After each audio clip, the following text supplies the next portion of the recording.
Hello and welcome to The Game, football podcast from The Times and Sunday Times. Another humbling defeat for Liverpool and a tight victory for Arsenal. The Champions League is reaching crunch time with all 4 quarter-finals producing fascinating contests this week. On today's show, we'll discuss those matches and the brilliant performances from David Raya, Harry Kane and Michael Olise, and plenty of others as well. We'll analyse a massive weekend in the Premier League relegation battle, and we'll hear an extract from an exclusive interview with a top-flight manager that you can read on the Times website this weekend. I'm Tom Clarke, and joining me today we have the former Millwall, Marseille and Ireland striker Tony Cascarino, the football reporter and tactical analyst Hamzah Khalique-Loonat, and the former footballer turned journalist Gregor Robertson is here alongside me as usual. Welcome back, Tom. Thank you, Gregor. Even if you are in your Lincoln City What do you mean, even if I am in my Lincoln City kit? This had to be done. Are you going to wear that around the office? I brought it into the office actually on Tuesday, but then I bottled wearing it whilst editing it. What year? Come on. 2018-19. Bit retro vibe. Anyone wants to check it out, go to YouTube. You can, rate my How did you do that year? That was the year we lost in the playoff final. So right. Nice that we've got promoted now and I can wear this shirt without any kind of trauma. Why are you collars up? Are you like Graham Swan or something? Eric Cantona vibes, isn't it? Do you know what I mean? Cantona, famously associated with the Imps as well. Just pomp, bit of attitude. Do you know what I mean? Just coming back. It's been a good few weeks for you, hasn't exactly. it, man? Lincoln promoted. What is the animal on the? That's the Imp. Oh, that's the Imp. What's the animal?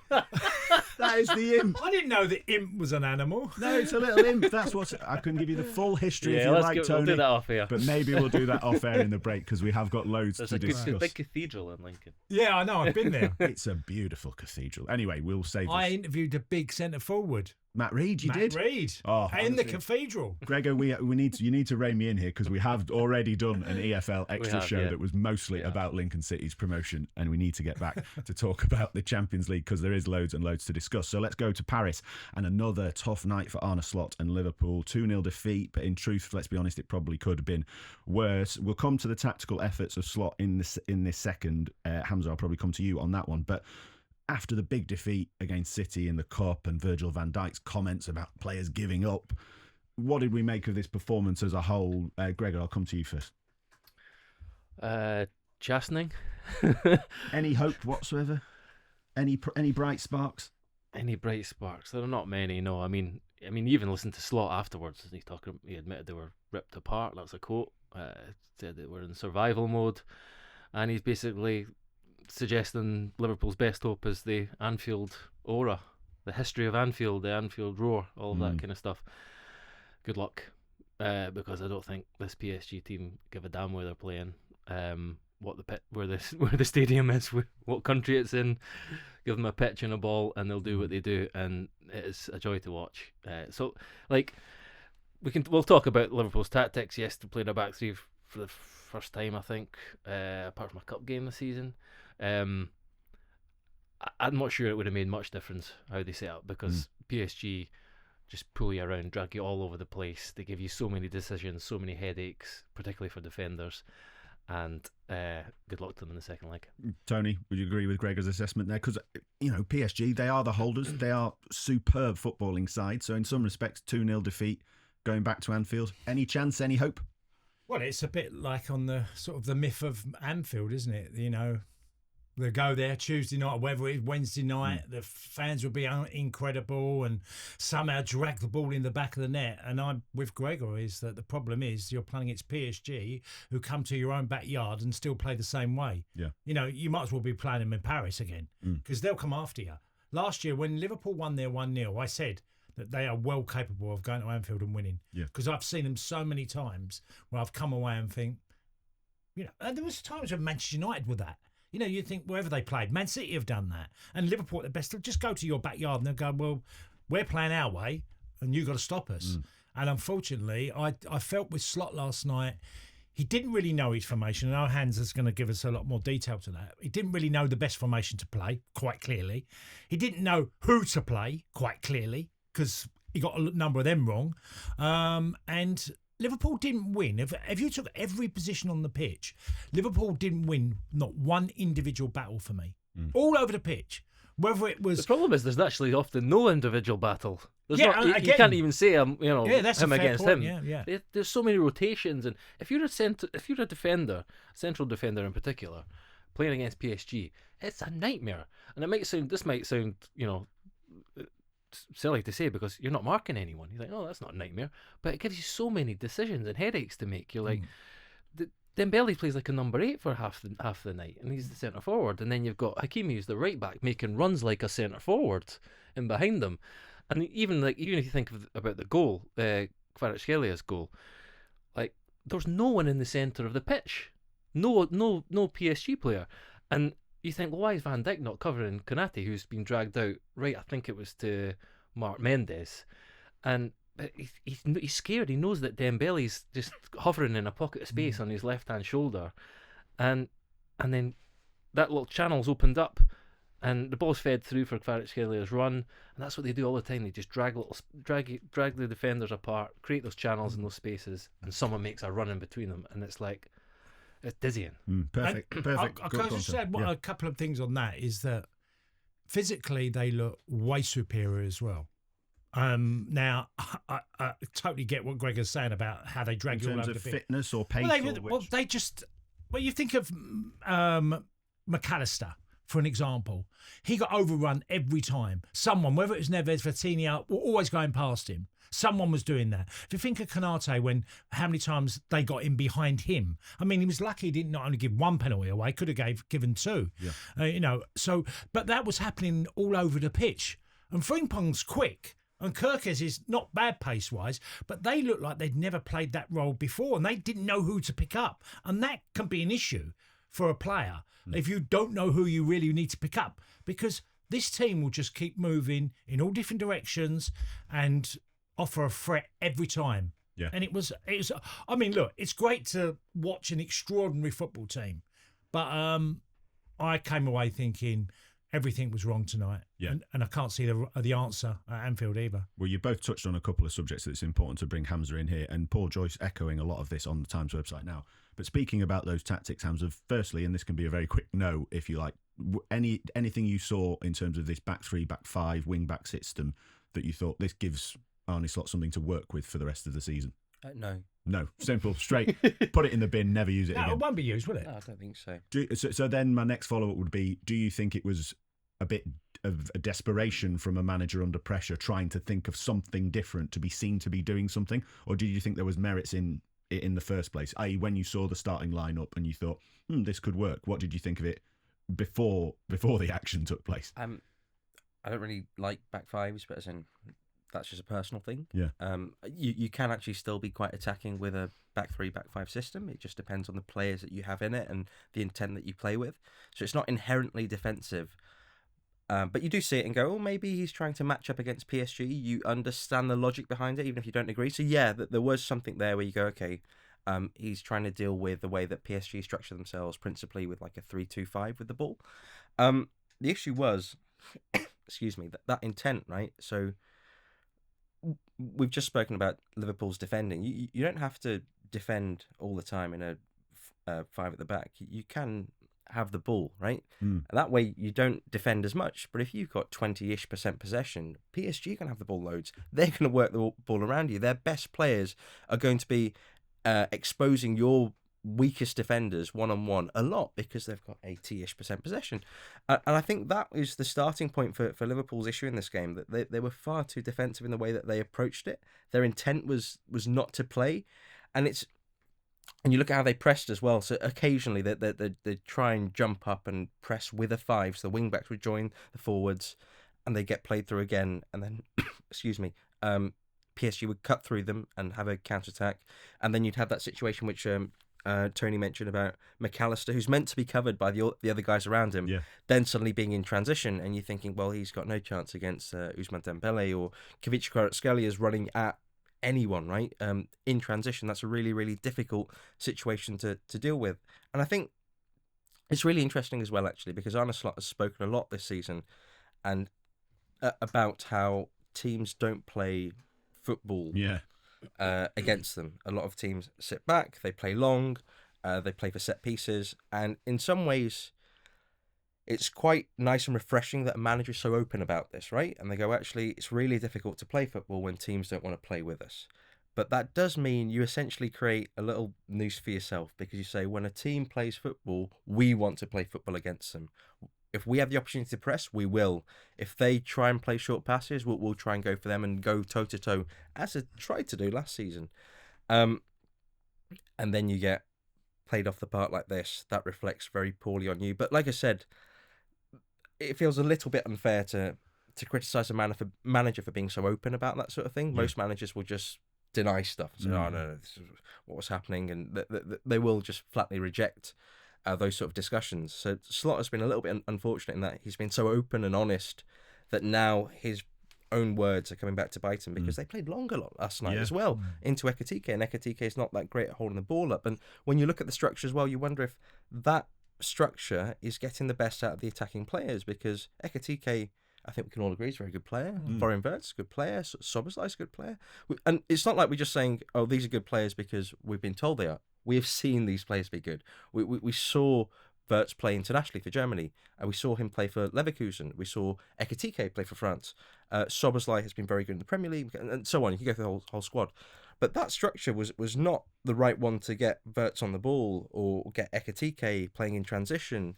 And then you have the Salah issue as well, because you wonder if the amount of situations that Frimpong had on the right where he ran into space and then just made the wrong decision. Yeah. You wonder if surely Salah could do that better, right? Maybe he's not as quick anymore. Maybe he can't fulfill that one-on-one role as well, but he can add quality. And you look at the City match.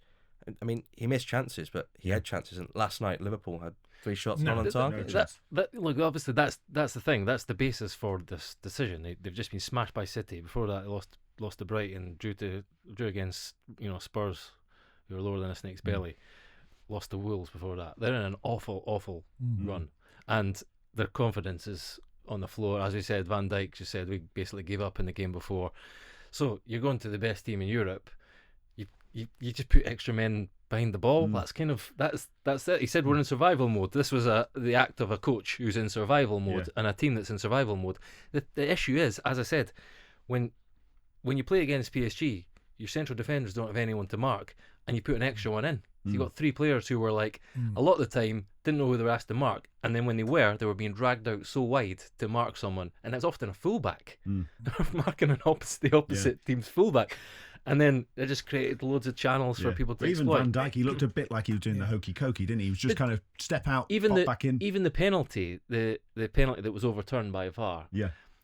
Dewey was running at Gomez, and you think they've got a decent setup here, and then Hakimi, again I'll say it again, the right back made a run that was like a number 10's run out wide. It dragged Van Dijk and created a little channel of space for the pass for Zaire Emery. That's really simple, but it's just they're relentless with it. They just constantly make these runs. It's pass and move football. That's like the basis for, simple, the kind of football everyone wants to see. But they're relentless with it, and like a lot of it's really, really intelligent too. Would you say that Slot's in sacking mode as well? As in, he knows that he's going to go if things don't improve very quickly, and he's gone for the protection. I argue it's one of my biggest problems with Liverpool watching them, that I think they do have a few players that can't press, and Wirtz is definitely one of them. As much as we say technically with the ball, we all know what he's capable of, but you can skip past him quite easy, and then that gets into when McAllister as well gets skipped past. So you're getting a number of players, the PSG players, who are literally getting a free run to go onto the back 5 of Liverpool. Yeah. And it happened a lot last night. Just very quickly on Wirtz, Hamzah, would you agree with that assessment of his defensive side of his game? I think in terms of volume of presses, he's there, but there's something that Johnny's spoken about before. I can't remember who told him this. He said that Jamie Vardy had this thing where he would accelerate into the player when he'd press. And it was a really weird phenomenon as a defender, seeing this guy speeding up as he's coming to you. That's Dembele. Do that. And you don't quite have the same intensity in Liverpool's press. And like I said, the volume is there, the sprints, the actual intent to press, and you can record all the presses. But you're not getting that same ferocity, which I think Tony's talking about. So in terms of then, we're talking a lot about tactics, and Arne Slot's, Tony, you've dangled the possibility around his kind of future at the club. Made lots of changes. This is the definitive transition season, isn't it? And kind of embodied with this tactical switch in a massive game that doesn't work out. what does he do now between the end of the season? Not just for the PSG second leg, but for big games. He's got a big game at home against Fulham. Yeah. And as you say, Tony, if he's justifying his status as the manager to take Liverpool into next season, what does he do? What does he go with? Formations, players? Who does he focus on? I've been in my career a few times. I've sitting in a dressing room and listening to managers, and you start realising they're spinning plates because they don't know what to do, and they might be looking to their coaches, and we're thinking, well, you got to find a solution because. At the moment, obviously you don't know what it is either. No, exactly. I'm not defending us as players because we're looking for help of how we get things right. Yeah. And Liverpool are so easy to play against now. Even if you go back the end of last season, which they didn't have the greatest of running, everybody knows that. But generally, they've become an easy team to play against. And that is there was no fear in PSG's tactics at all. They knew exactly how they could hurt Liverpool. Liverpool didn't know. Last night, it was a case, I'm going to spin my plates and try a different formation, pick certain personnel. Now he goes into the next game in the home leg, and he's going to go with, I would imagine, a really brave system. Actually, to go. But is that not better for the rest of the season? Because well, they're more suited to that. Hamzah, you touched on it in some of the things he said. You know what my principles are, how I like to play the game. Is that not at least, if he's under pressure, at least go back to what your core beliefs are and go, we're going to try and play the way I want to play. Yeah. Sometimes it'll work, sometimes it won't. Because the other thing, Gregor, you touched on it there. They've stopped scoring goals. At the start of the season, everyone was talking about you can score against them, but they'll score those amazing games against Newcastle, which feels like about 9 years ago now. But, they were winning games 4-2, Bournemouth as well. Is he not better going back to that, Hamzah? You should do what you're good at when you're in a difficult spot. And I think that point which you just made is actually really important to trace back the arc that Liverpool have gone through this season. At the start, they're very good at attacking and quite poor at defending. And Slot realised, okay, we need to sort of find a new equilibrium. So we're going to pare down the attack, make the games a bit less exciting, and try to improve the defence. And that's what they tried to do. And you had that weird period, I think, when Salah went off to the African Cup of Nations, where they had a few draws, a few wins, but it was pretty dour, tough football to watch. But they just stopped creating chances. And technically, you can actually see the quality of their chances falling for a long time now. Since last season, they don't create a high volume of high quality chances. So that has been an issue under Slot, and that relates to some of the stuff that he spoke about in terms of the Premier League more generally. But if you look at their XG per shot, there are other teams that have higher quality of shots. So you go, actually, maybe you've got a specific issue. But nonetheless, the key thing is they had a very good attack and a poor defence, and then they turned it into a team which now has a poor defence and a poor attack. And part of that comes from the intent, right? If you just put more defenders on the team, that doesn't necessarily make you a better defensive team, right? In fact, you've taken away from the qualities that made you good in the first place and sacrificed them for more mediocrity at the back. That's why I think it would have been better to play Salah last night and Khalique and Wirtz and try and take PSG on as a football team and show your footballing qualities and attack. Yeah, you might lose, right? You might lose 3-0, but they should have lost 4-0 anyway. Yeah, if we're completely frank. Yeah, maybe more. Gregor wincing next to me. I don't know. I mean, I said I've asked an impossible question, but he has got. He's as Tony said, he's fighting for his future, isn't he? Here with the end of the season. Yeah, no, but just on the Salah point specifically, like I've had a couple of weeks saying less on this because I've been sitting in your chair, and I said the other day, I feel like Liverpool are almost playing with 10 men when he's in the team. And I agreed with you on that, didn't we? And I think playing him now is a madness. Particularly against a team as dynamic, where everyone has to do something defensively for the team. But do you agree with PSG? Hamzah's assertion that you'd be better off at least going back to it? Too much has happened. Like that was that's an idyll. It's too much water's passed under the bridge. Cody Gakpo is playing like terribly. You can't see. You can't see Gakpo's playing better. Well, he's a better attacking option than Salah. That was weird last night, seeing him come on instead of Salah. I would put Gakpo in the team. You would, absolutely. And but the problem is, I can't see who they should play as wingers. So if he wants to play the system that he really wanted to try and sort of segue towards this season, you need wingers, and he doesn't have any. Unless you're going to play a 17-year-old, like every week, or you're going to play Khalique out wide now Isak's fit, or something like that. Or keep trying to persevere with playing. See, I find it hard. Playing him on the left. They don't have anyone to play as a winger, so this is why he's trying to play this sort of narrower system and get more width from the fullbacks, and it's not worked. No, I find it hard watching a forward line that has lots of flicks and I jokingly said on Monday that Wirtz reminds me of a seal in the circus who just wants to carry it on his head sometimes, you know. And I wasn't being flippant about what I was trying to say. That's not a proper forward line to me. Even if you look at PSG, and they're not most natural. I mean, I can remember some of the great forward lines that I've had in years gone by. But the forward line they have now is all built on dynamism. It's all built on pace and getting in behind teams. And they do it brilliantly well. Yeah. You look at Liverpool's, it's built on trying to do a little trick and a flick. The amount of flicks I'm seeing in the side that lose possession when you keep flicking. Absolutely. I mean, just to wrap up on this game, because I feel like we'll talk about Liverpool plenty more for the rest of this season. But just on PSG, first of all, it was lovely to see Kvaratskhelia not go down for that penalty, wasn't it, when he was running through for his goal and just finish it off.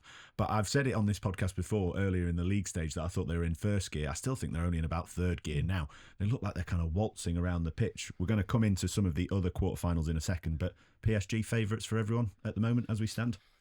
Them and Bayern. Bayern look good too. Yeah, that'd be great. Did they meet before the final? Yeah, that would be the semi-final. That'd be the semi, which is a shame. Yeah.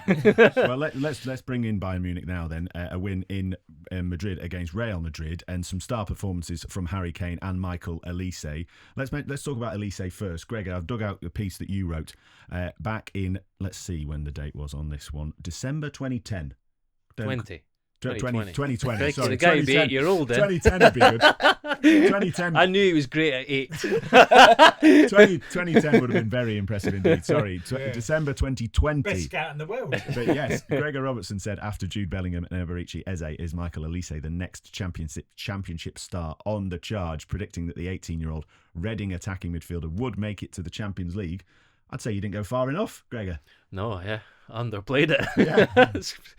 Probably sounds a bit daft saying that about someone in the Championship, but crikey, he was special. You knew he was special then. Like, just different, really different. Like, and that was part of his kind of character too. He was that, part of his thing now is his shtick is how aloof he is, and you see little things like the quirky thing, his little pre-match routine where he steps onto the pitch, just rubs his feet on the grass a bit, and then walks straight back in down the tunnel. That's his way of now. He says it's just like just to check whether it's a stud or a mold. There's also been some good things in recent weeks of him trying to avoid media duties as well. Yeah. Walking around the he's corner. Always done that, yeah. Kind of hiding. I tried to interview him then, and the press officer at Reading was like, I really think it's a bad idea. I'll ask, but it's a bad idea. And what did why. you make of that at the time when you did interview him? No, I didn't. I didn't get to it. No. Oh, wow. Because he was the same then. Like, any time he was put, a camera was the very rare occasions. Paul McGraw. Yeah, he just said one-word answers and stuff. So that made you think, and you heard other things from teammates and stuff, and it made you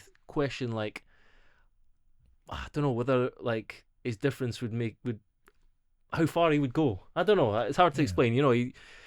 He's clearly so confident and like knows how much he belongs on a stage when he's on the pitch. But there's something that's a bit shy and introverted about him off the pitch, and so that made you wonder, like, could he go all the way? But when you saw him on the pitch, he was special. Yeah, some of his touches. But now, obviously, I made that joke about you didn't go far enough. I mean, he's literally like world-beating contention now, isn't he? People are asking whether him or Lamine Yamal are the best kind of players in the world, and that's the kind of stage he's on now. And when you go to the Bernabeu and you completely destroy them, and Carreras, the left back, just as a torches tonight, and it's the way he has that. There's this inevitability when he drives inside of like something's going to happen. Yeah, either a pass that's going to be like decisive, or he just whips into that far top corner. And then, but the thing about that as a defender is you know about that inevitability, and he just cuts down the line as well, and he can skin you that way and then think over. Is that the I Am Robin scenario? A little bit, yeah. It's a little bit, but he's a bit more kind of languid, and he can go both ways. Taller and bolt upright. He's got a funny sort of gait to his his stride and stuff as well. So he's just different, It's really special. Hamzah, he's a player you've written about this season after a trip to Germany to watch both him and Kane. What do you make of him as a player? Is it, Gregor's talked about a uniqueness to his game. Was that a fair assessment? Yeah, I mean, in that first match that I watched them, so Leipzig played Bayern at the Leipzig Arena. He came off the bench and he got a hat-trick of assists. Yeah. And a goal. It was just ridiculous. It was a really tight end-to-end match. It's a really tight match, but it's end to end, so it's really fascinating. And it's 1-1, and then he comes on, and the final score is 5-1. You think, oh my god, if you're a Leipzig fan, you think, we were really good, and we just got hit by Storm Elise, and he was brilliant. And that languid element to the way that he sort of strides around the pitch is really interesting, because when you watch him live as well, you'll look at him specifically and watch him move, and it is effortless, right? And only when you look at the defender who's with him, you realise that he's shooting off, and the other guy around him is panting and struggling, and you'll see that their motor functions are like all sketched out and sort of they're clawing for him, and he just looks like he's above it all, a regal player. And Thomas Tuchel was there, right? And he must be thinking, of all the ones that we let slip, right? Because he could have played for England. I think. Yeah, when I wrote that piece earlier this season, I said that he was the best right winger in the world at the time. So above Lamine. I mean, you could probably argue the other way, but as in, I still feel pretty. Yeah, I don't feel bad about that, right? In terms of numbers and output, what is it? 41 non-penalty goal involvements. Mm-hmm. It's incredible. It's above Harry Kane. Yeah, and one of them being in this match for Harry Kane with that driving run inside. And I mean, you think about front threes: Olise, Kane, Diaz as well, looking brilliant as well. Talking about Liverpool missing some firepower, but that's pretty potent, isn't it? That front three. Oh yeah, I mean, just one other thing on Olise as well. Those two things that he's turned his back on England and he's turned his back on the Premier League. I think there'll be a little bit of, I don't know, a bit of snootiness about the way people view him as well. But it's been proven it's been a great decision for him, because he's showing it on the biggest stage that he belongs there. And that speaks to his character, though, right? As in, like you said, you just mentioned him as a person, but as in, to show that ambition actually shows a real and a willingness to turn your back on the Premier League, for example, shows an inner confidence as well, irrespective how he speaks. Definitely. There was definitely, when he made the move to Bayern, there was a lot of people going, "Oh, what's he going to sit on the bench at Bayern for?" And you're like, "Look at him now." No, but can most important player in the team. I found it going abroad, and it happens to a few players, especially if they're quiet or unassuming lads in the dressing room. Right. Well, you get left alone a lot. You don't have to do all the. When I've got there, all the French boys were doing all the stuff, the local newspapers, and you could just sit back and you weren't in any clique in the dressing room. You were just literally doing your own thing, training, playing, and enjoying your life, and sort of, and I've got Chris Mackin come. You probably wouldn't remember that name, Chris Mackin. He came to Marseille, and he was a very unassuming lad. And he joined, and he said, "I love it." He said, "I don't get bothered at all." You just work on your game. He said, "No, but just do your training, do your game, and just play, and not really." And there is something about being in the dressing room that you're not one of the lads. You can be, because you'd have a majority of German players. I know the football's very different now, and you have lads from all over the world, but you tend to, do your own thing and not be too much involved in all the groups and coming together, and because it can be bonding and over bonding, which I've been as well.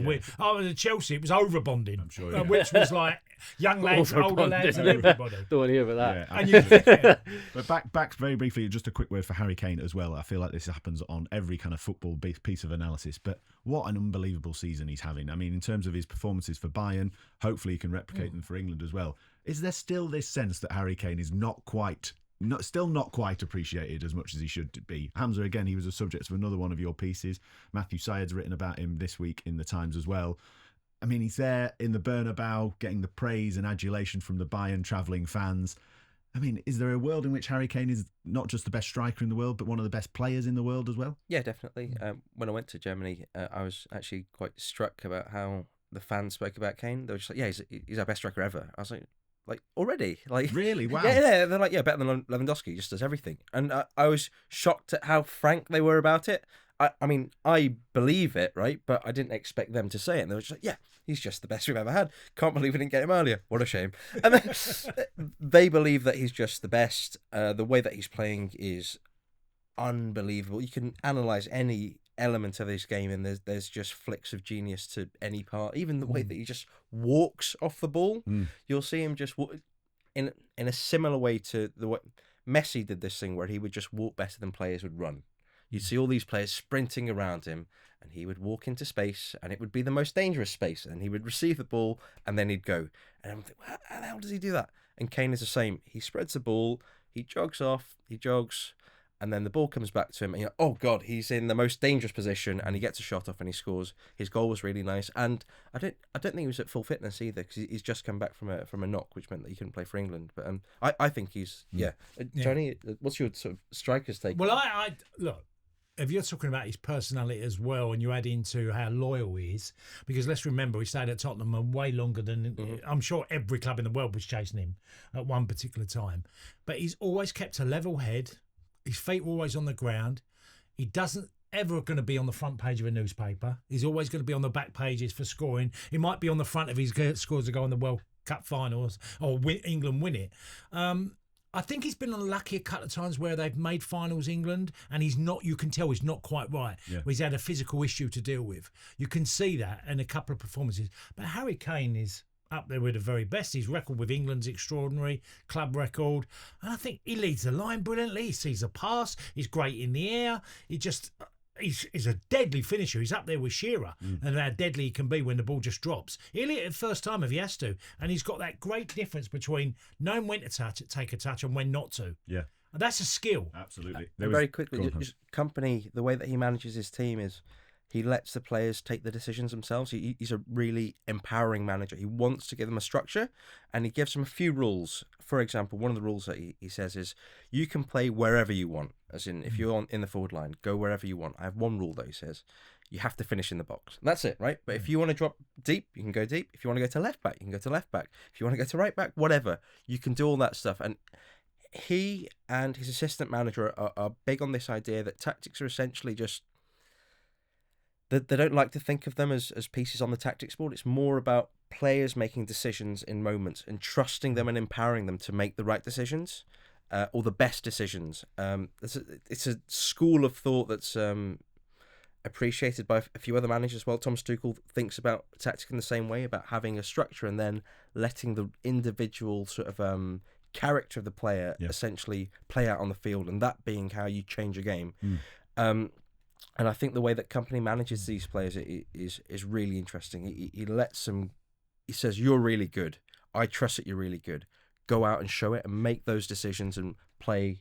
Go on, Greg, I want to jump in there because that's a really important thing. That Company was a centre half. So how would he know if Harry Kane senses a chance of when he should shoot and when he knows that's in Harry?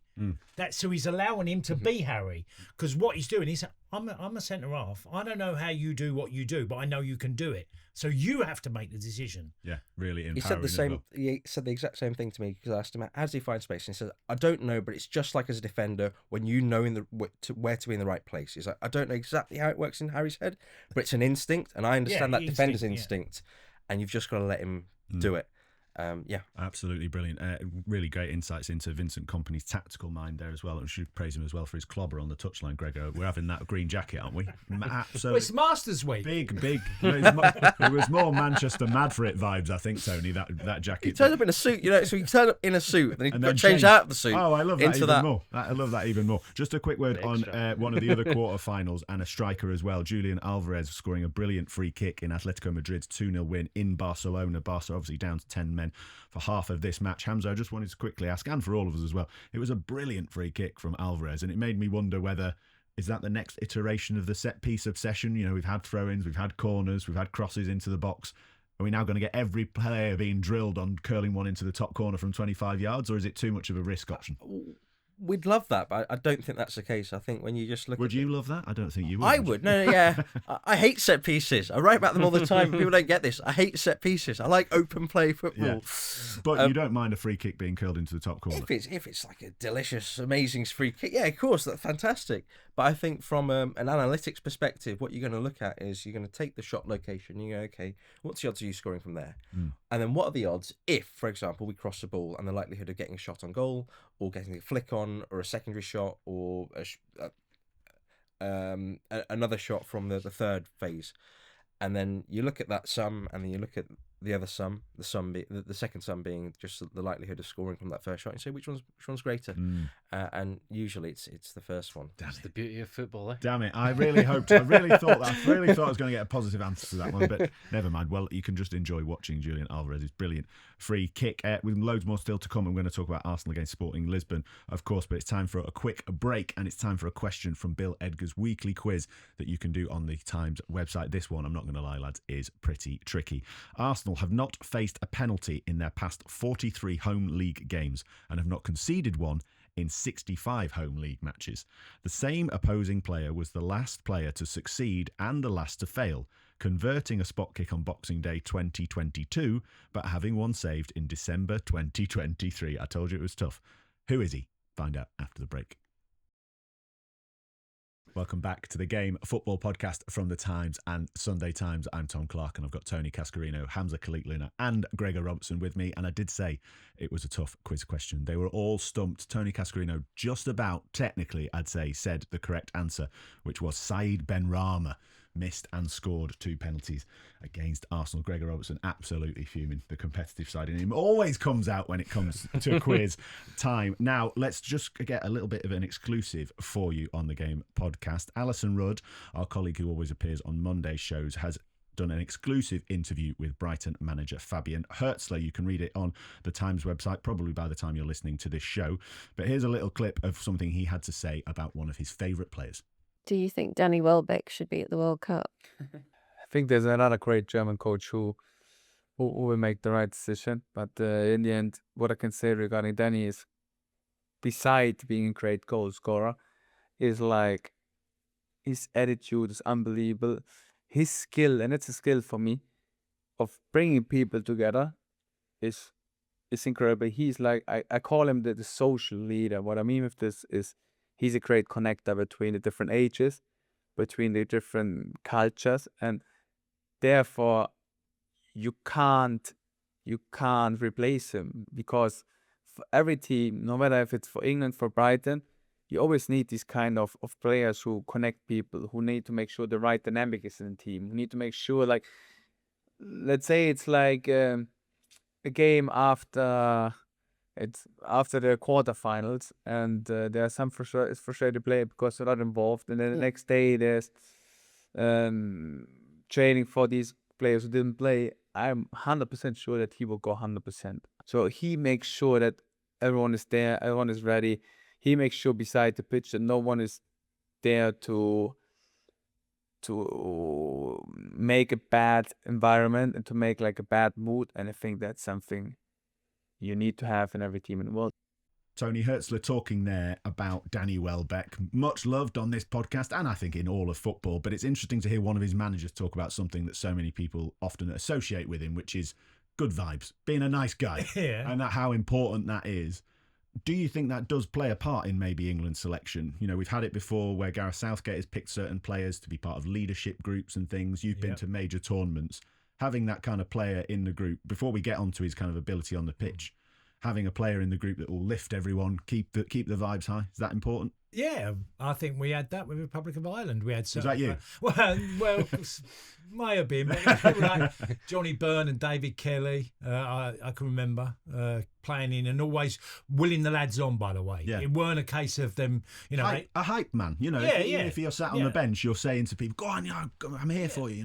You know, I'd like to think that Danny's would be selected on his ability, obviously as well. But having great lads around. I mean, England have already got a couple of them, haven't they? Yeah. Jordan Henderson, maybe Dan Burn. Are we just selecting on vibes only? Well, you think that? I'd put Welbeck's vibes above both of them. Yeah, I was going to say. I would too, but obviously Tuchel doesn't. And then his ability as well. Well, then, just very quickly then, and you know, we can read Alison's interview with Hürzeler, but just very quickly then on Welbeck.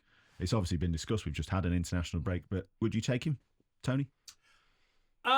Yes, but I'm always going to be wanting to take him one more extra forward than You'd most. always throw an extra one in. And if I had to take one and I thought that he could play a part in some way again, obviously the opposition you're playing against in the group stage and then the knockout is who would have the bigger effect on the team you're playing against.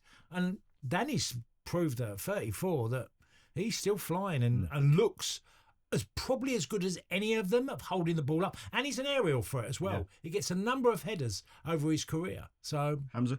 Yeah, I think he's, if you want a second choice number 9, I think he's the best of the ones that England have. Watkins is slightly different. So they are all different in different ways, which is good. You don't want two of the same type, really. Because then you just have one who's just not as good as the other type that they're the same as. But I think Welbeck offers nice movement in the box. He doesn't run in behind as much, but his hold-up play is really good. So I think he's a better option than Calvert-Lewin on set pieces, and because of his link play, he's more useful as well. And if you really want to change things up, then you just put Foden or Palmer or Bellingham as the false 9. But I think he should be the second choice. Yeah. Gregor? No. Why? Take someone else instead? I'd take Ollie Watkins, and only just. Yeah. But I would take him because he's been to the major tournament before. He's had an impact. I actually think he's quite a good sub as well. Welbeck has been to. you can't take them both, Greg. No. There he is, the striker addict over there. Throw them all in. No, England have been guilty of not taking it. Yeah. You could take. But we've had this debate in recent weeks as well. I Yeah, mean, of course. Martin Samuel wrote a column illustrating the fact that you could like, you know, you're better playing someone like Anthony Gordon through the middle if you've got if Harry Kane's not playing. If Harry Kane's not playing, it's a disaster. Let's be clear about that. So who you starting after that? It's a different question. I don't think it's ever Danny Welbeck. Yeah. It's always that you need to score one more. I'm with Tony, right? You want to score one more goal. That's a disaster scenario, right? You're chasing a game. It's never, we're winning and we need to defend, so let's bring on our 5th defender, right? Forget the 5th defender. Get an extra attacker in, because that's how you win a World Cup. You don't defend a World Cup because you They'll have lots of attackers. They'll have a lot of forwards, a lot of wide forwards, a lot of people who can play number 10. The fact is, if Harry Kane's not playing, it's a massive drop-off. So who's the next best starter? Ask yourself that question. For me, it's Ollie Watkins. Okay, I'll just add on that. I mean, if you look at Italy in 1990, Vialli was easily the most comfortable number 9 for Italy. It ends up being Schillaci. Came in from nowhere. And, you know, you could argue that the French, when they won in 98 with Guy Vache, no one knows that Guy Vache played up front for France. And he was not even as good as, in my opinion, as Danny Welbeck. Danny Welbeck had more. But there's others along the way where you don't necessarily need to have someone as great as Harry Kane, but have someone who's very versatile. And he's the most versatile. Whatever we say, I'd say I would take 3 forwards, and it would be Ollie Watkins, obviously Kane, and then if Welbeck was the third one, he would be in front of, for me, the 2 Doms, Solanke and Calvert-Lewin.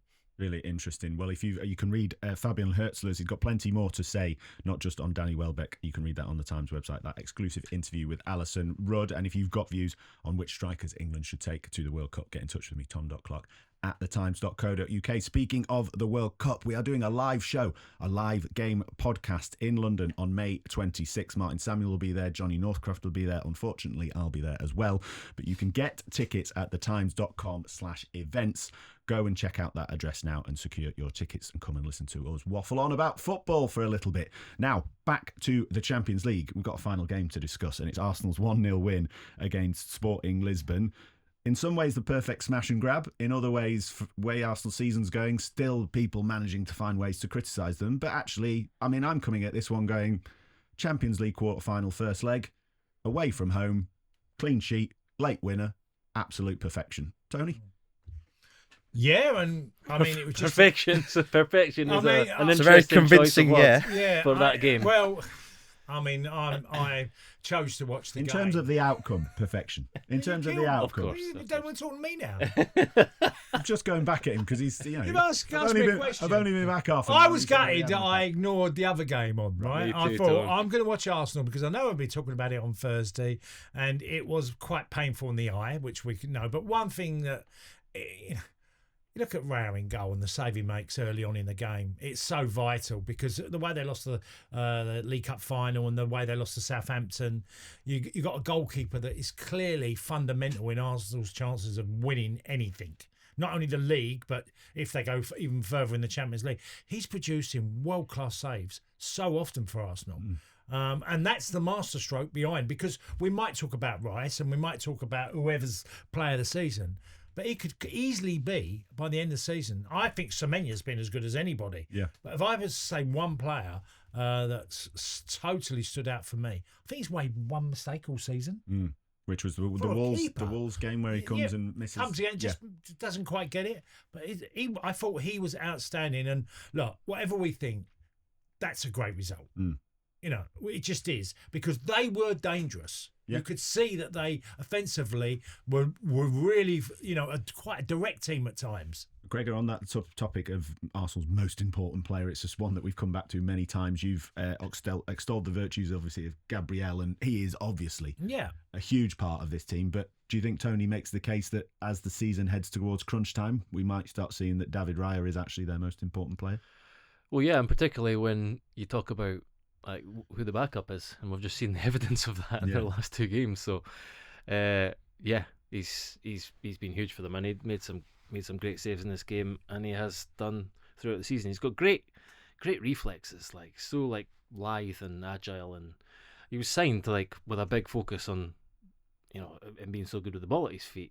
But he's great at all those things. Like there was times where you thought, is he kind of big and physical enough to come, you know, either set pieces to come and claim. He's obviously well protected too, but you never see him really like struggling in that regard. And you know, I remember people saying when he arrived, like he looks like an outfield player when he's on, like, he's got the ball at his feet, like the way he collects the ball. A lot of goalkeepers, they'll receive a pass, they stop it, then they turn round and they pass it.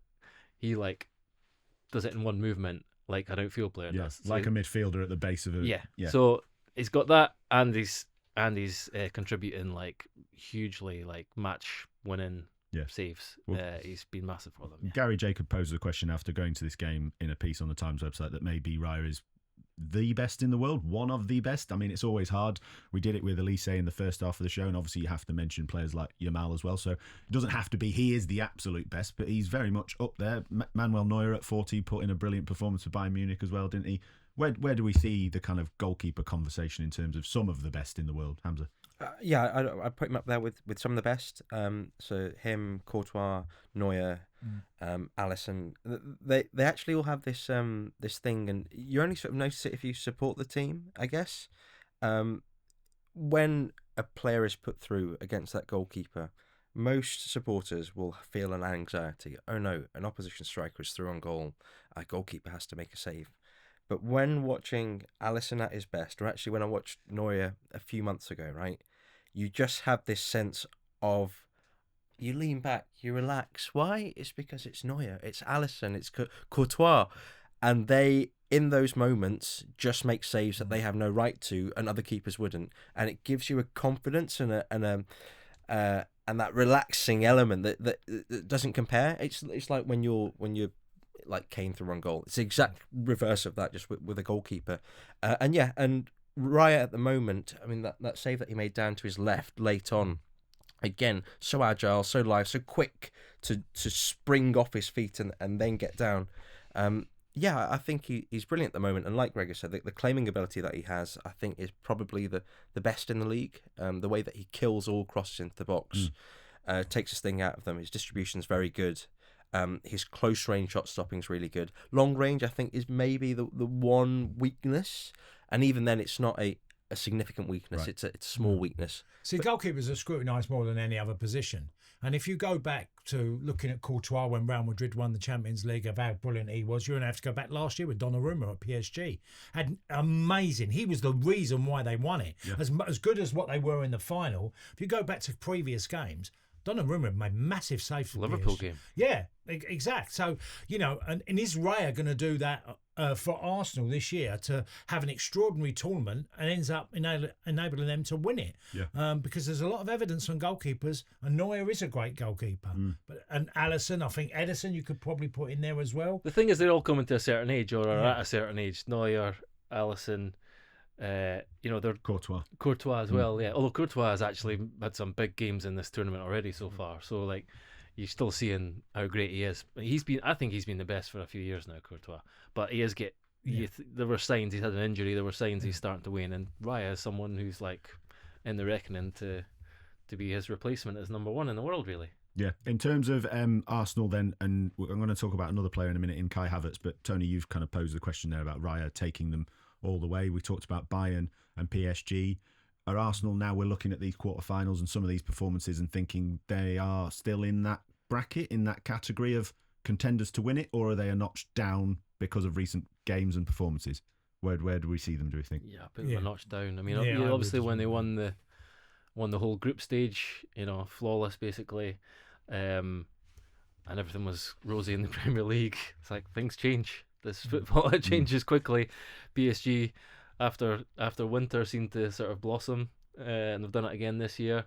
And Bayern, as we discussed, have just like a ridiculously good front three. So Arsenal are in a bit of a sticky situation at the moment. This was a big win against a team who've won I think it's like their last 17 home matches in a row, not lost at home in the Champions League this season. So it's a big result, as well as the context of the last two games.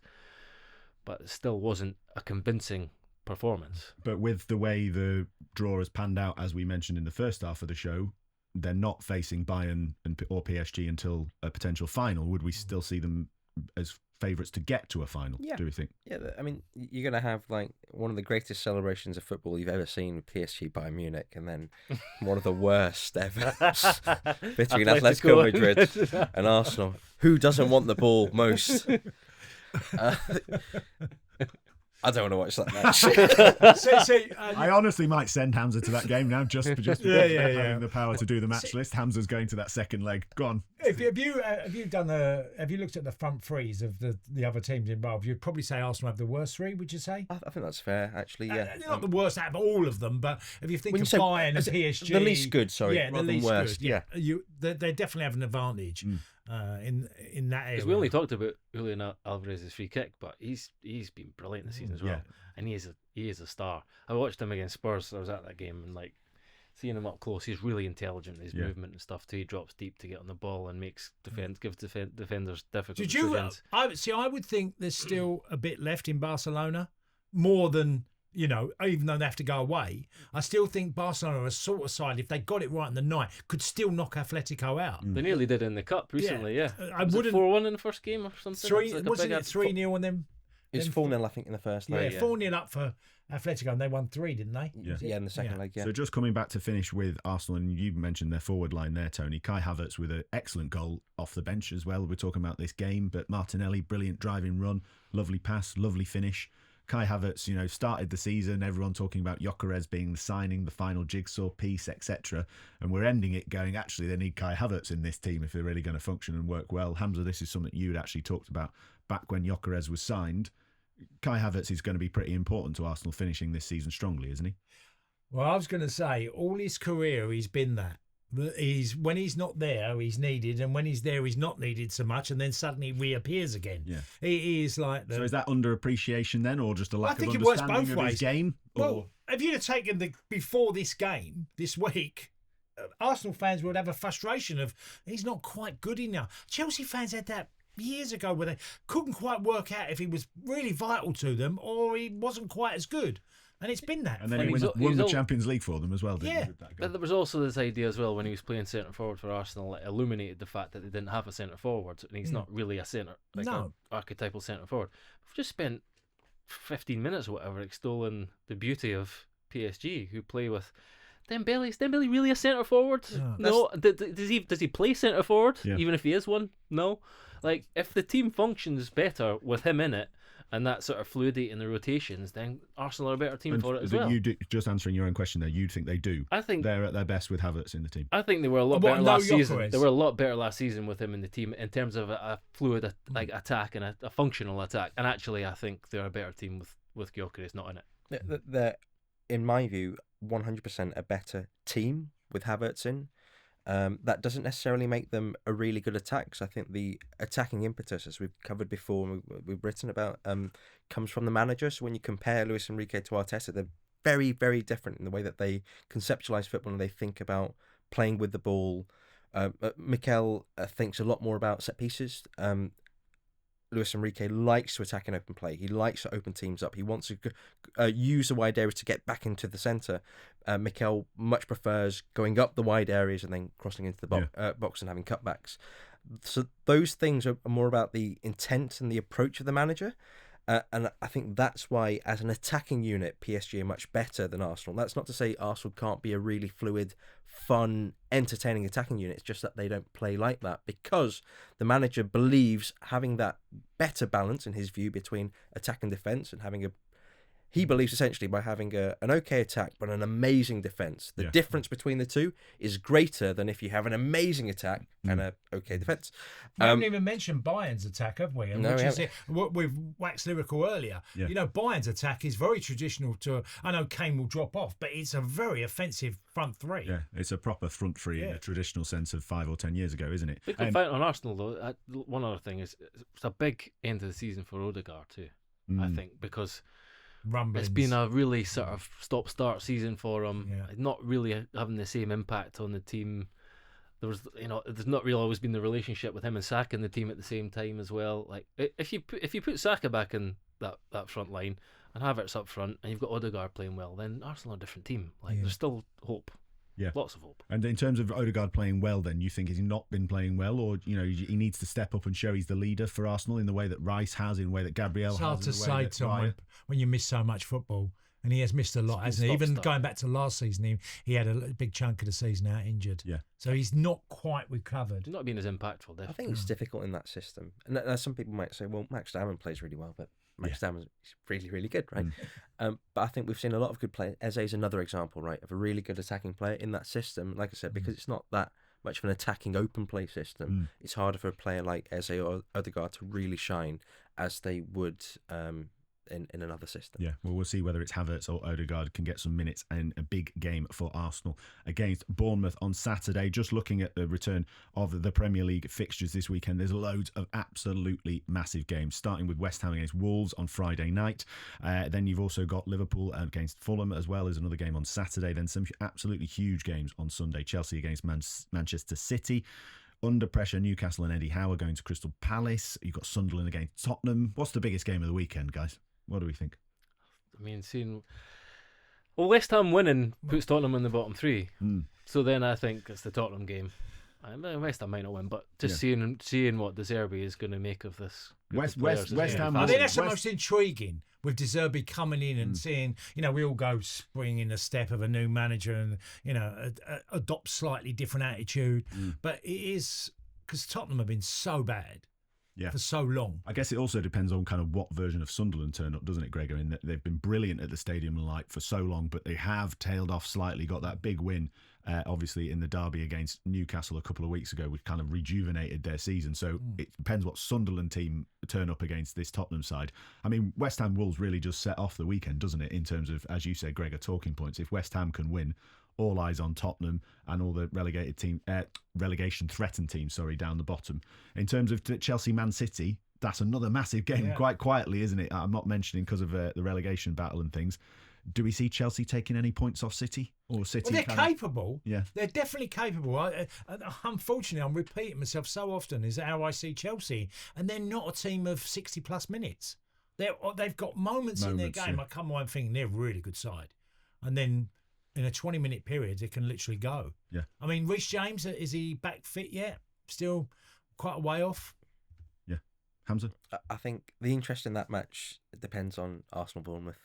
If Arsenal do drop points, then Chelsea City becomes a fantastically entertaining one to watch that could open the door up for City because they've built up that head of steam.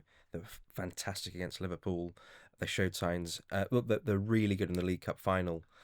So yeah, if Arsenal drop points, then that becomes a fantastic match, and that will become the match of the weekend. If not, though, then I don't think it's that interesting. Yeah. So all eyes on Arsenal, and maybe also on Friday night with West Ham Wolves. We'll leave it there. Tony Cascarino, Gregor Robertson, and Hamzah Khalique-Loonat, thank you very much for joining me. Thank you too for listening. We'll be back on Monday to discuss that massive weekend of action. We'll see you then.